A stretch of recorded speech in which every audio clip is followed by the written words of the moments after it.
I think most people would agree that Rotten Tomatoes is not the golden standard for deciding whether or not you're going to see a film.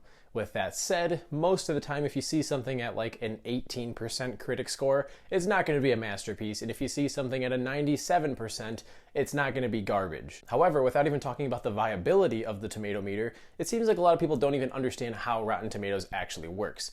This is not a company that deals out scores to films. They are simply an aggregate who takes a compilation of other critics, assigns them to a binary scale, that being fresh or rotten, assigns each review one of those, and then compiles them into a percentage. So regardless of its viability in film criticism, it's a very popular platform. So today I'm going to take 10 films that are rotten, meaning they're at less than 60% on the tomato meter, that I think are very good. These are not in any particular order, and I also want to note that there will be spoilers for the films that I talk about. So if I list a movie that you haven't seen and you don't want to know what does happen in it, I would suggest clicking off or skipping that segment of the video until after you've seen it. Before I jump into the core list, as always, I have some honorable mentions. This time I have 10 of them. I'm sorry I had trouble narrowing it down, so I'll try to go through these quickly. First up, The Island, a Michael Bay sci-fi flick with a genius premise. Goes a little too Michael Bay at times, like a lot of his films, but otherwise I thought it was decent enough. Event Horizon takes elements from Alien and Hellraiser, puts them together into a solidly disturbing amalgamation that, unlike a lot of Paul W.S. Anderson's films, features actual original ideas. Halloween Ends. Half of you are probably clicking off the video right now, but I actually dig this wacky final chapter and its inconsistent exploration of how evil is created and transferred. The Fast and the Furious. Regardless of the quality of the franchise that it spawned, this film is an entertaining heist flick that features Paul Walker at his best. 13 Hours, The Secret Soldiers of Benghazi, another Michael Bay film, and it's easily his most serious in that it's a portrayal of real-life US soldiers who became stranded in a compound under siege in Libya. Eternals. Phase 4 and 5 of the MCU gave us garbage like She-Hulk and the Marvels, yet for some reason critics hated this one? Really? The one that arguably handles some of the most mature themes in the entire franchise? Bullet Train. Hyper-violent, hilarious, and just plain fun. I love to see Brad Pitt playing an assassin, but the entire ensemble cast of this one rocks. Jennifer's Body, perhaps the only role I've ever enjoyed Megan Fox in. This horror comedy was ahead of its time, and I don't think critics were ready for it yet. Step Brothers, come on now. It's Will Ferrell and John C. Reilly acting like a couple of 12-year-olds. It's not amazing, but I laughed through a lot of it. And lastly, Basic Instinct, pretty much the quintessential 90s erotic thriller, not without its flaws, but Sharon Stone is iconic. Kicking off the list at number 10, we have House of Wax from 2005. This is currently at a 28% on Rotten Tomatoes. I think it's the most rotten on the entire list. This movie very much feels like it was inspired pretty heavily by the Texas Chainsaw Massacre, both in its look as well as the premise itself. We have a group of teens who are traveling to a football game when their car breaks down near a remote town. And this town appears to be abandoned at first, but they walk into this wax museum that is littered with wax figures, and they come to discover that they aren't just wax figures. These are actually human beings that have been sliced up and coated in wax by the insanely creepy villains of this story. I just love the wackiness of that premise and the very well executed kills that we get. This is by far one of the best slashers of the 2000s. I can't believe it's this rotten, and this is coming from someone who's very picky about post-Scream slashers. I think the genre really fell off quickly once the Friday the 13th franchise became the norm and we just get a lot of generic horror movies with no inventive premises. This one is creative and fun, and it's actually a remake of a film from the 1950s, I believe, that I have not seen, full disclosure. And the director of this film has actually made a lot of other movies that I find to be a bit underrated. The Shallows, Black Adam, and a couple of the better recent Liam Neeson flicks. Number 9 is M. Night Shyamalan's The Village. This sits at 44% currently on the tomato meter. M. Night is always going to be kind of controversial, particularly because he always has some major twist to his endings, or some of his films have twists throughout. This movie is set in an idealistic 19th century village. The only catch here is that the citizens aren't allowed to venture out of the village because there are monsters in the forest, and trespassing on their land will threaten the peace that has been established between them and the humans. I'm going to give you one last spoiler disclaimer because this will pretty much ruin the whole movie if you haven't seen it, but the big twist is that the monsters are in fact not really monsters, just people in costumes, and that the film is actually set in the present day. I find it so fascinating that this village was created in order to isolate its members from societal violence. and it doesn't really wind up working all that well considering one of the main characters gets stabbed early on. For some people, the twist absolutely ruins the suspense, and I'll admit that the film doesn't have much rewatch value once you know the twist, but it's still very interesting to me. Great cast. I think Bryce Dallas Howard does a great job as the lead, and I love James Newton Howard's score. Number 8 is Cruel Intentions, which currently sits at a 54% score. This entire movie is a twisted game of manipulation, sexual conquest, and egotistical teenagers being just plain awful to one another. And make no mistake, it is pure 90s cheese at its sexiest and its most sincere, and it pulls no punches in that regard. Ryan Phillippe and Sarah Michelle Gellar play two step-siblings, Sebastian and Catherine, who both think they own the world. Reese Witherspoon plays a very uptight Christian girl, and so these two siblings agree to a bet as to whether or not Sebastian can seduce her. I suppose I don't really need to repeat myself again, but this movie is very cheesy, and Sebastian's arc as he actually develops a conscience and falls in love is completely unrealistic. I think most people can agree. And his eventual death is kind of stupid and contrived, but this is just one of those time capsule movies that instantly comes to mind when I think of cinema in the late 90s. Number 7 is The Hunt from 2020. This currently has a 57% on Rotten Tomatoes. Almost fresh, it comes close to that line. Everyone likes political satire, right?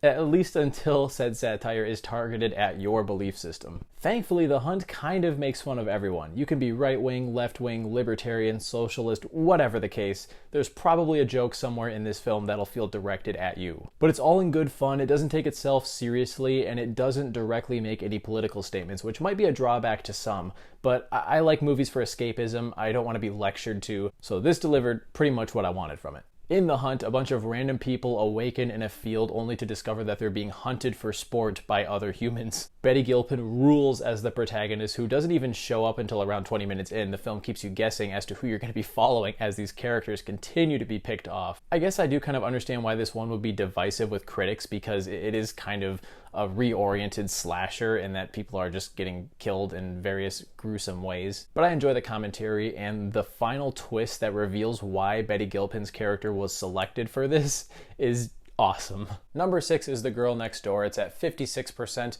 Another film that's not horribly rotten, but it's still rotten nonetheless. A very raunchy rom-com. Mind you, this is not a genre that I tend to gravitate towards, but this one has all the humor, eccentric characters, and eroticism that you could possibly ask for. High school senior Matthew, played by Emile Hirsch, becomes enamored by the girl who moves in next door to him until he discovers that she works in the adult film industry. Yeah, Alicia Cuthbert is probably a large reason why I enjoyed this one as a teenager, I won't lie. But let's not forget that Paul Dano puts in a memorable performance before he even became a heavily recognized actor, and Timothy Olyphant is also memorable as a psychotic adult film producer. This one's flawed, and I also understand why critics might not care for this one, but I found it to be enjoyable. Number 5 is the sequel to Jurassic Park: The Lost World, which is currently at a 53% score on the tomato meter. When designing this list, I did make an effort to avoid talking about sequels, but when it comes to the wrongfully maligned follow-up to one of my favorite films of all time, I had to make an exception. Spielberg's The Lost World is not the same story as Michael Crichton's novel, which is far superior, much more violent, and absolutely terrifying. However, where The Lost World lacks in the massive scope of Jurassic Park, it makes up for with thrilling set pieces, another memorable performance from Jeff Goldblum, and dinosaurs being dinosaurs, man. You could definitely criticize the characters for being dumb enough to go back to the island, but I'm a nature person. I can respect Julianne Moore's character for wanting to document these creatures and save them from being poached by InGen. Really, it's the nail-biting set pieces that keep it entertaining for me. I mean, man, when that RV is going over the cliff, whew, the velociraptors in the long grass, "Don't go into the long grass!"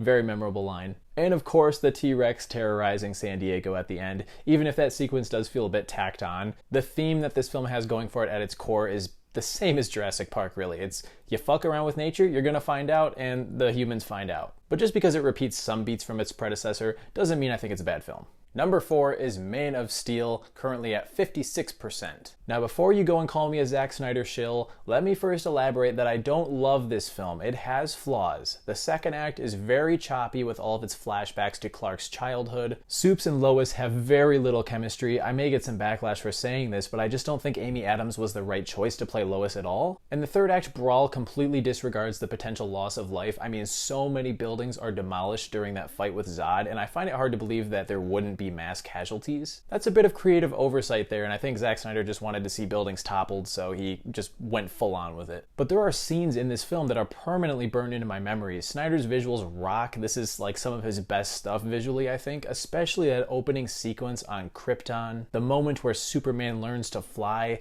and that's accompanied by Hans Zimmer's epic score. I know comic book purists hate the fact that Superman kills Zod at the end, but he really had no other choice, and I love the idea of such a good-hearted character dealing with the guilt of that. It's a shame Batman v Superman wouldn't go on to explore that more. Number 3 is Babylon, which at the time of this video is sitting at a 57% score, another one that comes close to the fresh rating. 3 full hours of purposefully over-dramatized, drug-fueled, elephant shit-coated insanity. This film documents the rise and fall of some 1920s Hollywood elites and all of the fame, debauchery, mental illness, and violence that comes with that, and it's all told in the form of an admittedly overstuffed black comedy. If you aren't a dedicated fan of the filmmaking process and old school filmmaking in general, you might not appreciate this, and even if you do, it might come off as a bit pretentious and empty. Damien Chazelle made something that almost feels like it's purposefully unfocused,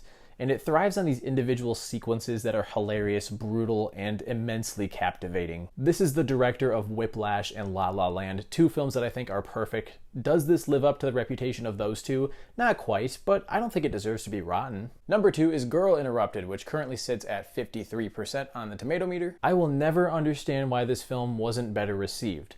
Now, I admit it's not One Flew Over the Cuckoo's Nest, but it's still miles more nuanced than most modern films that depict mental illness. In fact, much like the memoir, it's made clear through this story that mental illness isn't all black and white. The line between insanity and social nonconformity isn't either. This is demonstrated through Susanna's potentially misguided diagnosis of borderline personality disorder. And I won't get too deep into it because this film has had a lot of discussion surrounding it, and many people argue that Susanna doesn't even have BPD at all. But I think the fact that it stimulates discussion in and of itself means something. Winona Ryder plays Kaysen Well, who is checked into a mental health facility after a suicide attempt. There, she meets many other girls who are all suffering from some sort of trauma or painful life experience that has led to them manifesting these symptoms of various mental illnesses. One could argue that it doesn't have a distinct storyline necessarily, it's more so a detailed account of what Susanna experienced while at this psychiatric facility. As good as I think Ryder is, Angelina Jolie might actually outshine her as Lisa, a sociopath, but even she is portrayed as multidimensional,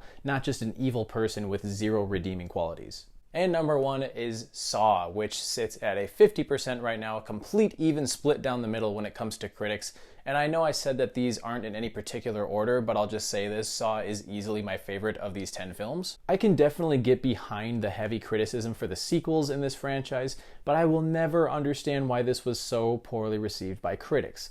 Let's get the flaws out of the way first. Leigh Whannell, despite being a solid director and screenwriter, is not a very good actor. I mean, that scene where he fakes being poisoned, I truly think a 10-year-old child could fake death more convincingly. It also has a few too many sped-up montages that would go on to be far more obnoxious in the sequels. But otherwise, I think this is a brilliant psychological horror film that slowly peels back the layers of its 2 main characters who awaken in a bathroom, chained to its piping, and forced to play by the Jigsaw Killer's sick game. And this does not deserve its torture porn reputation whatsoever. Again, the sequels dive more into that kind of stuff, but this is much more psychological. We spend most of the film in this bathroom with these 2 characters, and we do see flashbacks and other various things that are going on from the police procedural side, but it's nowhere near as violent as its reputation suggests. It also has one of my favorite twist endings in horror history, when that supposedly dead body in the center of the bathroom stands up at the end and is revealed to actually be John Kramer. I will never forget the first time I saw that, and it's accompanied by Charlie Clouser's awesome score. Director James Wan went on to make a lot of horror films that were much better received critically.